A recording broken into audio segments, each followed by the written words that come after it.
स्वागत है दोस्तों आज की इस खूबसूरत धमाकेदार वीडियो में। आज के इस वीडियो में आपको बताएंगे कि आंसर बनाकर कैसे लिखे नागरिक शास्त्र में। अगर आप कुछ भी नहीं पढ़े हैं, कुछ आपको तैयारी नहीं हुई है, तो मैं आपको गजब का तरीका बताने वाला हूं। जो तरीका मैं आपको बताने वाला हूं, अगर आप उसे फॉलो कर लेते हैं तो मान के चलिए आपका 100 नंबर का पेपर होगा। 100 नंबर में से अगर आप बना के लिखते हैं 75 प्लस जो है आप पाएंगे 75 प्लस। अगर आप सही तरीके से आंसर को प्रेजेंट करते हैं, कैसे लिखना है, क्या करना है, सब कुछ इस वीडियो में डिटेल में आपको समझाएंगे। तो बहुत ही खूबसूरत वीडियो होने वाला है। नागरिक शास्त्र में जब कुछ नहीं आएगा तो ये धमाकेदार ट्रिक लगा लेना, 100% पास होने की गारंटी है। एक सही तरीका, जेन्युइन तरीका आपको बताएंगे। तो चलिए शुरुआत करते हैं। यहाँ पे 2025 का एक पेपर है, इसके आधार पे मैं आपको बताऊंगा। जो कोई भी यहाँ पे हम लोग आंसर लिखेंगे उसको सही तरीके से कॉपी में कैसे लिखा जाएगा वो आप यहाँ पे समझने का प्रयास करेंगे। तो सबसे पहले यहाँ पे अगर पेपर को ओपन करते हैं तो बहु विकल्प पे जो क्वेश्चन आते हैं इसके बारे में बाद में बात करेंगे, क्योंकि यहाँ पे कुछ बनाने लायक होता नहीं है। आपको इसमें सिर्फ आंसर जो है टिक करने होते हैं, तो उसका मैं अलग से आपको तरीका बताऊं कैसे आप उसे सही तरीके से टिक कर सकते हैं। आज हम लोग यहाँ पे जो बात करने वाले हैं वो आपका यहाँ से अति लघुत्तरीय जो प्रश्न आपके आते हैं यहाँ से। फिर इसके बाद हम लोग बात करेंगे यहाँ पे लघुत्तरीय फर्स्ट, इनको कैसे लिखेंगे। फिर इसके बाद जो है आपका जो लघुत्तरीय सेकंड आता है, इसको कैसे लिखेंगे, ठीक है। और फिर इसके बाद जो लॉन्ग क्वेश्चन होते हैं इसको कैसे प्रेजेंट करेंगे। बहुत सिंपल तरीका आपको बताएंगे। तो सबसे पहले ओपन कर लेते हैं कौन सा यहाँ पे अति लघुत्तरीय प्रश्न। अब जैसे देखिए कॉपी में आपको एक प्रश्न लिखना है। अब यहाँ पे देखिए क्वेश्चन है यूरोपीय संघ के उन देशों का नाम लिखिए जो संयुक्त राष्ट्र संघ की सुरक्षा परिषद में अस्थायी सदस्य हैं। 1+1 2 यहाँ पे पूछा है, कहाँ गया भाई, दो देशों का नाम पूछा गया है।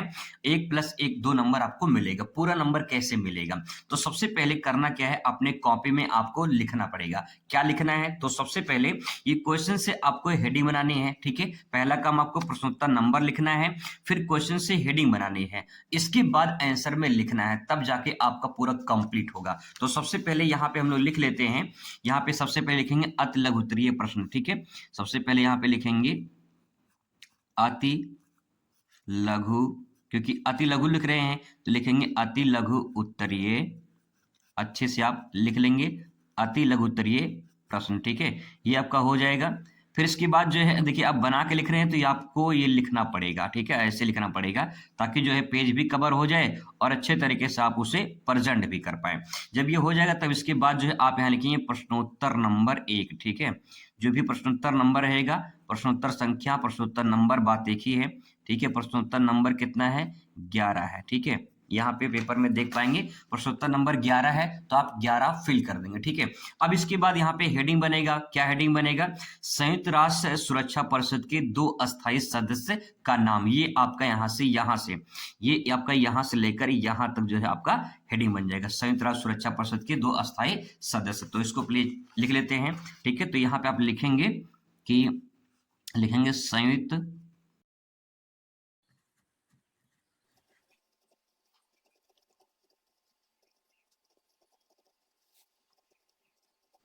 अब जब आप इतना लिख लेते हैं तो इसको लगे हाथ जो है उसे पेन से अंडरलाइन कर दीजिए, ठीक है। इसको अंडरलाइन कर देंगे तो ज़्यादा अच्छा लगेगा थोड़ा सा।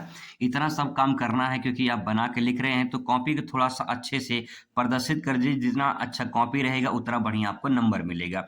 अब यहाँ पे देखिए 2 पूछा गया है, 2 देश का नाम पूछा गया है। तो यहाँ पे जो है आपको करना क्या है, यहाँ पे पहला पॉइंट लिखना है, ठीक है। फिर यहाँ पे दूसरा पॉइंट लिखना है। इस प्रकार से आपका हो जाएगा। अब यहाँ पे आंसर क्या लिखना है, देखिए आधा काम तो आपने कर दिया है, अब आपको यहाँ पे आंसर लिखना है। तो आंसर में अब आपको समझ में नहीं आ रहा है क्या लिखे, इसमें क्या लिखे, तो आप यहाँ पे देखिए जरा ध्यान से समझने की कोशिश करेंगे। यहाँ पे देखिए लिखा है यूरोपीय संघ, यानी यूरोप महाद्वीप की बात हो रही है, ठीक है। तो अब आपके नजर में आएगा यूरोप महाद्वीप में कोई भी 2 देश का नाम लिख दीजिए। अगर आपको पता चल रहा है, नहीं समझ में आ रहा है, तो आपके जहन में सबसे ज्यादा कौन कौन से नाम आते हैं, कौन कौन से नाम आपके जहन में आते हैं। सबसे ज्यादा नाम किसका चलता है दुनिया में, सबसे ज्यादा चलता है अमेरिका का नाम चलता है, तो आपको पता होगा। तो यहाँ पे लिखिए अमेरिका, ठीक है। यहाँ पे लिखिए अमेरिका, अमेरिका लिख दीजिए, ठीक है। यहाँ पे अमेरिका लिख दीजिए, पहला पॉइंट हो जाएगा। दूसरा, और किसका नाम आता है, क्या चाइना के दिमाग में आपके नाम आता है। चाइना सबसे ज्यादा उभरता हुआ सितारा है या देश से कह सकते हैं, तो चाइना का नाम आता है, चाइना लिख दीजिए यहाँ पे, ठीक है। चाइना लिख दीजिए। ब्रिटेन का नाम आता है, जो ब्रिटिश यहाँ पे इंग्लैंड वाले जो भारत में इतने दिनों तो शासन किए थे। अगर उसका नाम आता है याद तो आप यहाँ पे लिख दीजिए। 2 पूछा गया है, 2 लिख देंगे। अब यहाँ पे देखिए, अब आपका 100% काम हो गया है। अब इस पे एग्जामिनर चेक करेगा और आपको यहाँ पे और यहाँ पे 1 नंबर इस पे, 1 नंबर इस पे, 2 नंबर आपको आराम से मिल जाएगा। सही तरीका जो है वो मैंने आपको बताया, कैसे आप आंसर को प्रेजेंट करेंगे, बना के आंसर कैसे लिखा जाता है, जेन्युइन तरीका। अब आगे देखिए, आगे है 1967 में आसियान के देशों की संख्या कितनी थी, उनमें से किन्हीं 2 का नाम लिखना है। आसियान में कितनी संख्या थी और 2 देश कौन-कौन से थे ये आपको बताना है। तो आइए इसका भी उत्तर देख लेते हैं, कैसे इसका उत्तर कॉपी में लिखेंगे। तो पहला काम क्या करना है, पहला काम प्रश्नोत्तर नंबर और क्वेश्चन से ही आपको हेडिंग बना लेनी है। क्वेश्चन से हेडिंग बनाना है, प्रश्नोत्तर नंबर लिखना है। तो कॉपी में आपको लिखना पड़ेगा।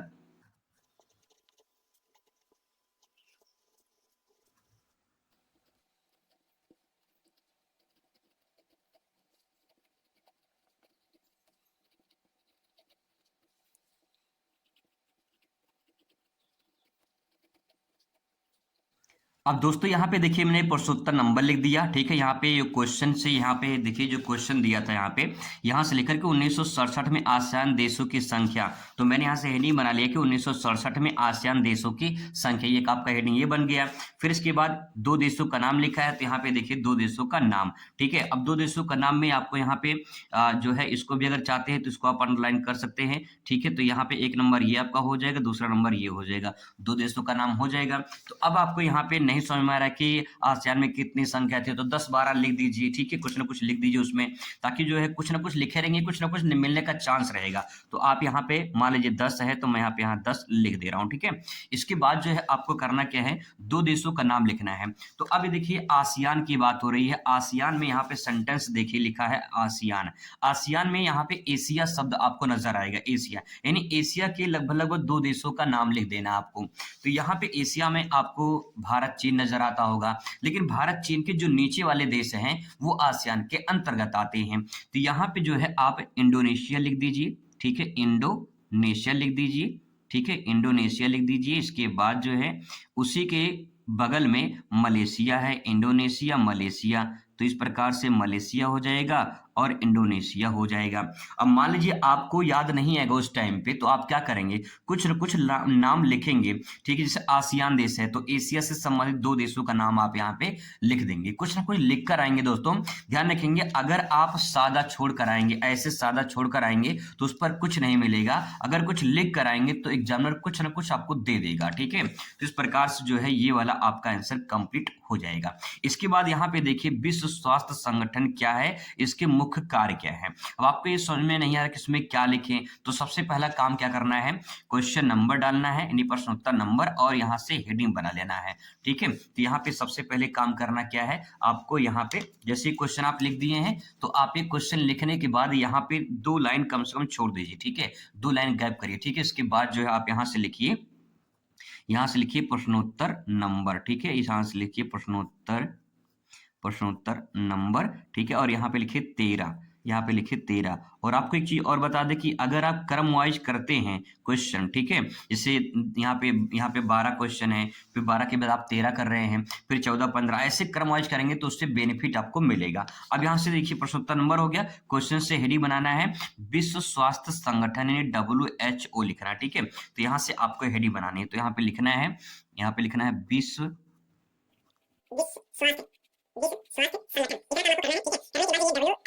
फिर इसके बाद जो है आपका ये हेडिंग बन जाएगा। अब आपको यहाँ से जो है इसको लगे हाथ अंडरलाइन कर, थोड़ा सा अच्छा लगेगा देखने में, हाईलाइट हो जाएगा, ठीक है।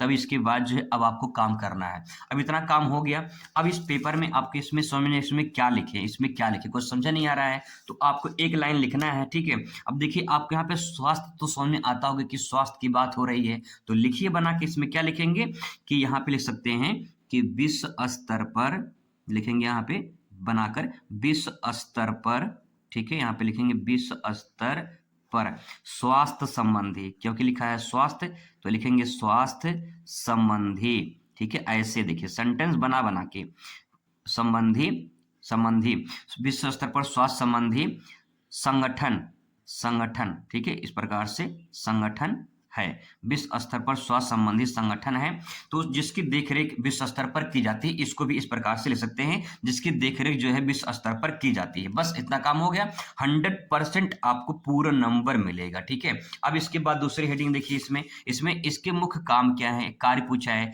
तो विश्व स्वास्थ्य संगठन का काम क्या होता है भैया? स्वास्थ्य संगठन मतलब क्या भाई? स्वास्थ्य इलाज करना है, विश्व स्तर पर देखने की, भाई कोई बीमार है, कोई समस्या आती है तो उसको इलाज कराना है। ठीक है, कोई भी देश हो, कोई भी देश से परेशान है या महामारी आ चुकी है, जैसे कोरोना काल आई थी, तो उस प्रकार से इसके बारे में आपको यहाँ पे लिखना है। तो आपको दूसरा हेडिंग डालना है, ठीक है, यहाँ पे कि इसके प्रमुख कार्य। तो यहाँ पे आपको एक लाइन गैप कर देनी है और यहाँ पे लिखना है इसके बारे में, विश्व स्वास्थ्य, ठीक है, विश्व स्वास्थ्य संगठन, पूरा अच्छे से लिख लेना है, विश्व स्वास्थ्य संगठन के कार्य। ठीक है, कार्य लिख देना है ऐसे करके, ये आपका हेडिंग बन जाएगा। ठीक है, तो जो आपका इसके हेडिंग बन जाएगा, इसको अंडरलाइन कर लीजिए आप अच्छे तरीके से। फिर हेडिंग लिखेंगे, अब कार्य चाहे आप पॉइंट लिख सकते हैं या इसको जो है कहानी की तरह भी लिख सकते हैं। इसमें लिखेंगे, अब इसमें लिख सकते हैं कि विश्व स्तर पर देशों के, जो विभिन्न देश हैं, क्योंकि विश्व की बात हो रही है, तो विश्व स्तर पर देशों की इलाज करना अपनी भाषा में से, ठीक है, इलाज करना तथा उनकी देखभाल करना, तथा उनकी देखभाल करना। ठीक है, देखभाल करने का काम कौन करता है? WHO करता है।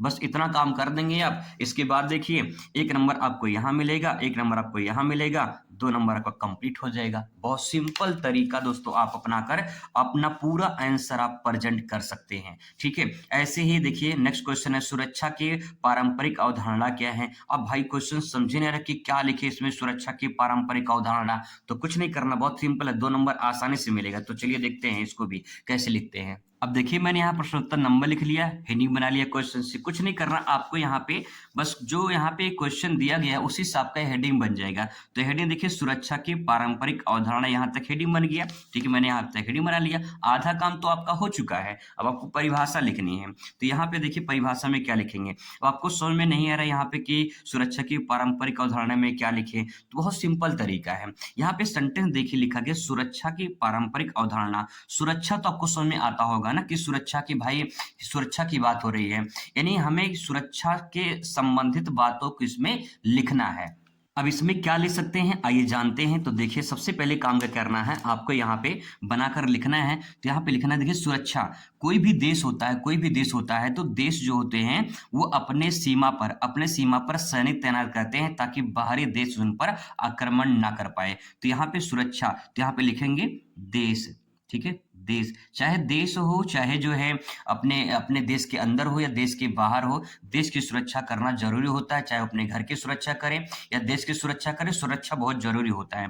तो देशों, यहाँ पे लिखेंगे देशों की सुरक्षा के लिए, इसी से रिलेटेड बना के देखिए, देशों की सुरक्षा के लिए, सुरक्षा के लिए बाहरी देश होते हैं, उन विदेशी देश होते हैं, बाहरी देश होते हैं, बाहरी देशों से रक्षा करना। ठीक है, देखिए देश की सुरक्षा के लिए बाहरी देशों से सुरक्षा प्रदान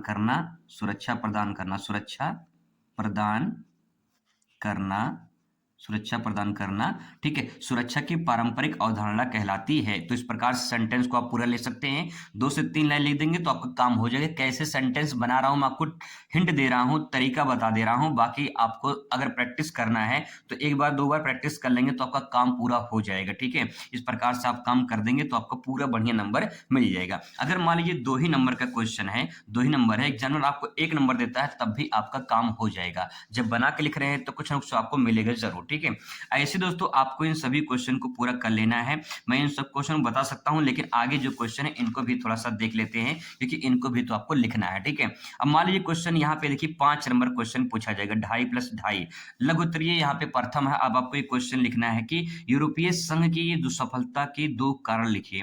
आपको नहीं समझ में आ रहा है कि यूरोपीय संघ की सफलता के 2 कारण में क्या लिखें, तो आइए जानते हैं इसको कैसे आप आसानी से लिख सकते हैं। अब दोस्तों इसका उत्तर लिखने के लिए मैं आपको बेहतरीन ट्रिक बताऊंगा जिससे आप एक ही बार में समझ जाएंगे और अच्छे से अपने आंसर को प्रेजेंट कर पाएंगे। यहाँ पे जैसे क्वेश्चन पूछा है कि यूरोपीय संघ की सफलता के 2 कारण लिखिए, तो सबसे पहले काम क्या करना है, आपको लघुत्तरीय फर्स्ट लिख लेना है और प्रश्नोत्तर नंबर डाल देना है और एक हेडिंग बना लेनी है। पहला इतने काम आपको कर लेना है, ठीक है। अब यहाँ पे देखिए मैंने पहले इतना काम कर लिया है, लघुत्तरीय फर्स्ट हो चुका है, प्रश्नोत्तर नंबर हो चुका है और यहाँ पे मैंने हेडिंग बना लिया है कि यूरोपीय संघ के सफलता के 2 कारण लिखिए। अब आपको एक छोटा सा ट्रिक बता रहा हूं, उसको ध्यान रखिएगा, सारे क्वेश्चन में ये ट्रिक आपका फिट बैठेगा, सारे क्वेश्चन में, ठीक है। क्या ट्रिक है आइए जानते हैं। देखिए आपके जो क्वेश्चन में पूछे जाते हैं कुछ इस प्रकार से प्रश्न पूछे जाते हैं, या तो महत्व पूछा जाता है, या तो कारण, या तो प्रभाव, या तो विशेषता, या तो उपाय, या तो प्रकार, या तो लाभ, या तो कार्य, या तो कोई अर्थ पूछा जाता है। इसी में से घूम फिर के कोई न कोई आपके प्रश्न में पेपर आते हैं। जैसे आप यहीं पे देख लीजिए, ये आपका यहाँ पे कारण पूछा गया है, तो यहाँ पे जो कारण पूछा गया है इस कारण के लिए उत्तर आप कैसे लिखेंगे। तो सबसे पहले देखिए यहाँ पे आपको करना क्या है, कोई भी प्रश्न आ जाए आपके प्रश्न में, क्योंकि सामाजिक विज्ञान से संबंधित आपका विषय है, आप सामाजिक विज्ञान में पढ़े हैं हाई स्कूल में राजनीतिक विज्ञान को, तो आपका उसी से संबंधित यहाँ पे क्वेश्चन से हेडिंग बनाना है। जैसे देखिए सामाजिक, आर्थिक, राजनीतिक, ऐतिहासिक, धार्मिक, भौगोलिक, यानी सामाजिक विज्ञान आप पढ़े हैं तो सामाजिक से हो जाएगा, क्योंकि समाज में रहते हैं और समाज में कोई भी घटना घटती तो समाज में ही घटती है, तो सामाजिक कारण हो जाएगा पहला पॉइंट। दूसरा यहाँ पे आर्थिक, यहाँ पे आर्थिक में अर्थ से संबंधित क्रियाओं का अध्ययन किया जाता है तो इसलिए आर्थिक हो जाएगा। यहाँ पे राजनीतिक यानी राजनीति होती है, ऐतिहासिक क्योंकि इतिहास से संबंधित होता है, धार्मिक, भौगोलिक, ठीक है। तो इस प्रकार से जो है आपका ये हेडिंग बन जाएगा। अब इसी हेडिंग को यहाँ पे फिट करना है। जैसे आप यहाँ पे देखिए, यहाँ पे आपका कारण पूछा गया है तो यहाँ पे क्या लिखेंगे, यहाँ पे लिखेंगे सामाजिक कारण, ठीक है। इस प्रकार से यहाँ पे क्या हो जाएगा, सामाजिक कारण हो जाएगा, ठीक है। दूसरा क्या हो जाएगा, यहाँ पे आर्थिक कारण हो जाएगा, ठीक है। तीसरा क्या हो जाएगा, राजनीतिक कारण, ऐतिहासिक कारण, धार्मिक कारण और भौगोलिक कारण। इस प्रकार से आपका हेडिंग बन जाएगा। तो आपको हेडिंग ये यहाँ से मिल गया, अब आपको इसके बारे में लिखना है, ठीक है। काम हो गया आपका। अब यहाँ पे देखिए, अब इसमें से 2 पूछा है तो 2 लिख दीजिए। 2 क्या लिखेंगे इसमें से, 2 यहाँ पे लिखेंगे पहला पॉइंट। अब आपको यहाँ पे क्या करना है, देखिए ये 5 नंबर में पूछा गया है, ये 5 नंबर में पूछा गया है, तो आप इसके बारे में 2 पॉइंट आप पहले हेडिंग बनाएंगे। तो सबसे पहले हेडिंग बनेगा आपका, यहाँ पे मैं लिख दे रहा हूँ सामाजिक, ठीक है। आगे कारण पूछा गया है तो कारण यहाँ पे लगा देंगे, सामाजिक कारण हो जाएगा, ठीक है। सामाजिक कारण अंडरलाइन करेंगे, इसके बाद जो है लिखना शुरू करेंगे। अब क्या लिखेंगे आइए समझते हैं इसके बारे में। ये आपका पहला पॉइंट हो जाएगा। अब आपको यहाँ पे लिखना है इसके बारे में, जब लिखेंगे पूरा तब जाके पूरा नंबर आपको मिलेगा। अब क्या लिखेंगे, तो क्वेश्चन पर आ जाते हैं। देखिए यहाँ पे लिखा है यूरोपीय संघ सफलता के 2 कारण।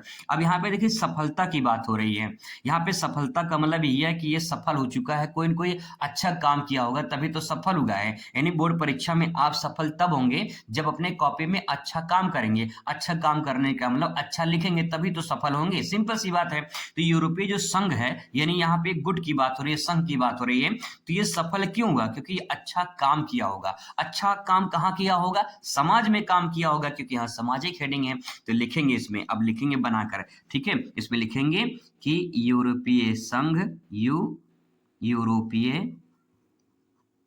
यूरोपीय संघ समाज में या समाज के लोगों, समाज के, जितना बढ़िया सेंटेंस आप सोच सकते हैं उतना बढ़िया आप ले सकते हैं, ठीक है। समाज के लोगों का मदद किया है, ठीक है। मदद किया है ऐसे भी ले सकते हैं, मदद किया है, ठीक है। मदद किया है जिससे समाज का भला हुआ है, जिससे देखिए आपके सामने बना के लिख रहा हूं मैं, समाज का भला हुआ है, ठीक है। समाज का क्या हुआ है, भला हुआ है, ठीक है। इस प्रकार से हो जाएगा, इतना काम कर देंगे। अब इसके बाद जो है दूसरा आपको लिखना है, तो आप एक लाइन छोड़ देंगे ताकि थोड़ा अच्छा लगे देखने में, ठीक है। एक लाइन छोड़ देंगे, इसके बाद यहाँ पे दूसरा लिखेंगे। दूसरा में क्या लिखेंगे, दूसरा में आप यहाँ से आर्थिक हेडिंग उठा लीजिए, ठीक है। आर्थिक उठा लीजिए यहाँ पे। अब यहाँ पे देखिए, यहाँ लिखेंगे आर्थिक, पहले आर्थिक लिख देंगे, तो कारण पूछा ना तो आगे कारण लगा दीजिए, ठीक है। आर्थिक कारण, बस काम हो गया, हेडिंग बन गया आपका। अब यहाँ से आराम से आप लिखेंगे, बढ़िया नंबर मिलेगा, 5 नंबर में अगर 4 नंबर में मिल जाता भैया बहुत है, समझ लीजिए बहुत है।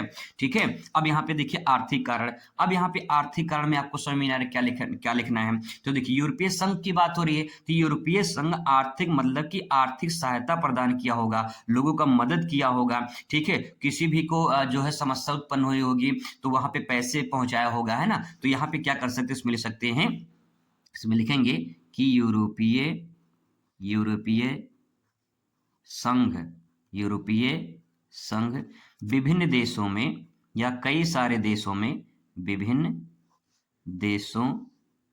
देशों को आर्थिक शब्द है ना, तो देखिए यहां पे लिखेंगे आर्थिक सहायता प्रदान किया है। ठीक है, आर्थिक सहायता प्रदान करता है या किया है, करता है।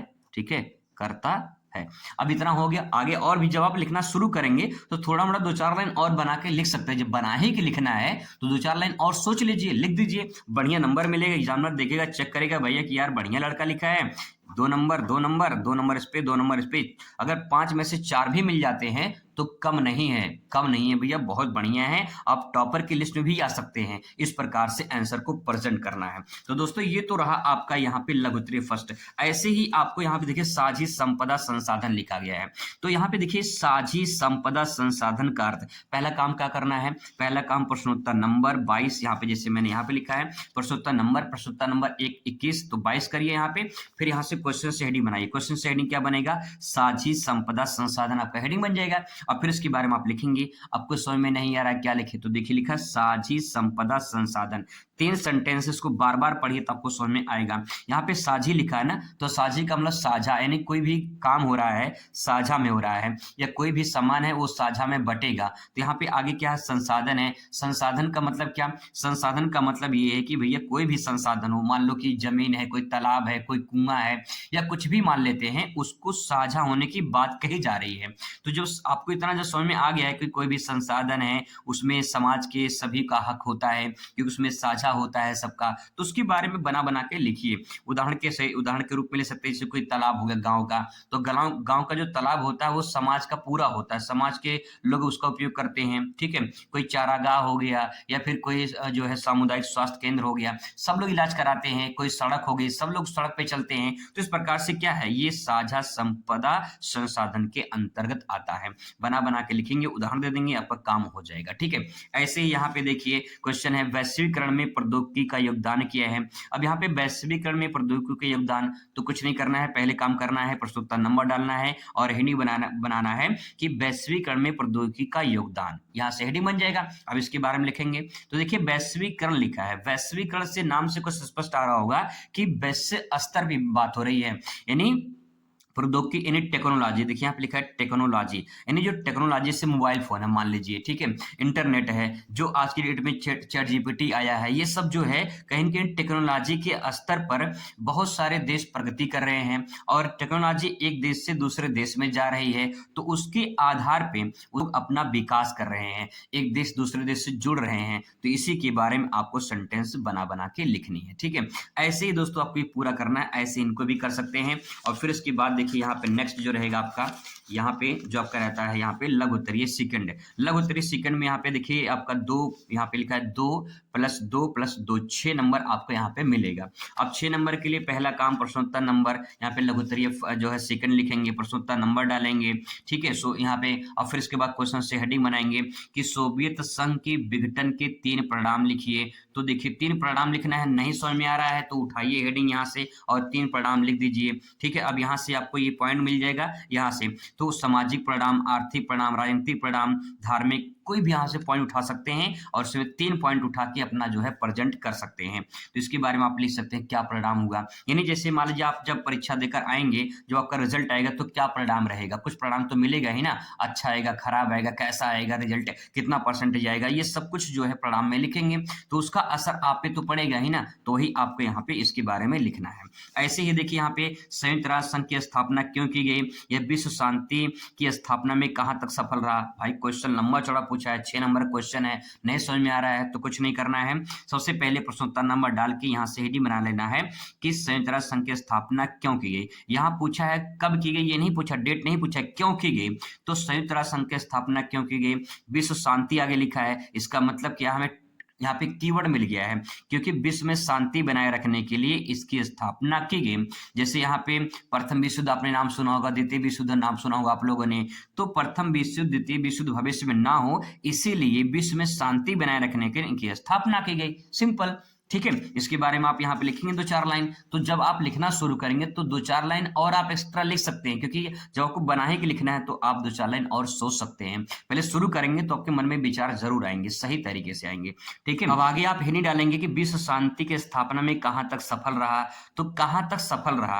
अब देखिए, क्या द्वितीय विश्व युद्ध के बाद कोई लड़ाई हुई, लड़ाई अभी तो नहीं हुई है, तो आप इसके बारे में लिखेंगे कि द्वितीय विश्व युद्ध के बाद कोई भी लड़ाई नहीं रही, इसका मतलब संयुक्त राष्ट्र संघ सफल रहा। ऐसे करके बना बना के लिखेंगे, सेंटेंस क्लियर होगा।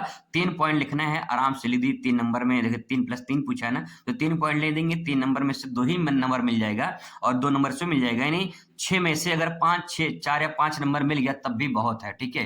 अब बना बना के लिख रहे हैं, इतना मिल जा रहा है तब भी बहुत है, ठीक है। आगे देखिए, यहाँ पे क्वेश्चन है, क्वेश्चन कह रहा है कि यहाँ पे कि स्वतंत्रता के पश्चात भारत की विदेशी नीति को प्रभावित करने वाले किन्हीं 3 कारकों को बताइए। अब यहाँ पे देखिए कारक पूछा है, कारक मतलब कारण। अगर आपको इसमें कुछ समझ में नहीं आ रहा है तो उठाइए यहाँ से हेडिंग, सामाजिक कारक, आर्थिक कारक, राजनीतिक कारक, ऐतिहासिक कारक, धार्मिक कारक, भौगोलिक कारक लिख दीजिए। 3 पूछा गया है तो 3 उठा लीजिए इसमें से। बट हर क्वेश्चन में ये फिट बैठेगा, हर क्वेश्चन में, क्योंकि ये क्वेश्चन इसी से रिलेटेड आते हैं और ये क्वेश्चन सब में फिट हो जाएगा। तो आप समझ सकते हैं कितना इंपॉर्टेंट ट्रिक है, ठीक है। इसके बाद यहाँ पे दोस्तों, अब यहाँ पे देखिए, स्वतंत्रता के पश्चात यानी भारत में जब भारत आजाद हो चुका था तब इसके बाद विदेशी जो नीति थी, विदेशी नीति का मतलब जो विदेश के नियम वगैरह थे उसको कैसे प्रभावित किया, इसके 3 कारक आपको बताना है, ठीक है। तो उसके बारे में आप यहाँ से हेडिंग बनाइए और उसके बारे में आप सोच सोच के लिखिए। तो दोस्तों इस प्रकार से आप लॉन्ग क्वेश्चन भी ले सकते हैं। बाकी जो है अगर आपको समझ में नहीं आएगा तो आप कमेंट करिएगा, मैं आपको अच्छे तरीके से और समझाने का प्रयास करूंगा। आई होप आपको इतना तो समझ में आ ही चुका होगा। मिलते हैं नेक्स्ट वीडियो में। Thanks for watching.